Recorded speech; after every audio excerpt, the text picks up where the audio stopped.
নারায়ণগঞ্জের রূপগঞ্জে যৌথ বাহিনীর একটি অভিযানে নিজেকে সেনাবাহিনীর মেজর পরিচয় দানকারী এক প্রতারককে গ্রেফতার করা হয়েছে।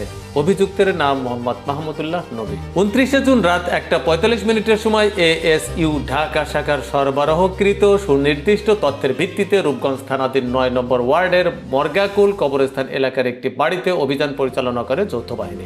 অভিযানে ভুয়া কর্মকর্তার ছদ্মবেশে থাকা মাহমুদুল্লাহ নবীকে তার নিজ বাসা থেকে আটক করা হয়। তিনি দীর্ঘদিন ধরে নিজেকে বাংলাদেশ সেনাবাহিনীর মেজর পরিচয় দিয়ে সাধারণ মানুষকে বিভ্রান্ত ও প্রতারিত করে আসছিলেন বলে অভিযোগ রয়েছে।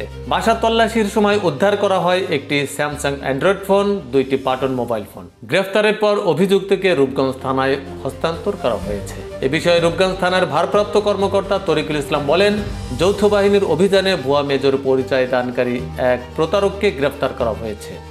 বর্তমানে তার বিরুদ্ধে তদন্ত চলছে।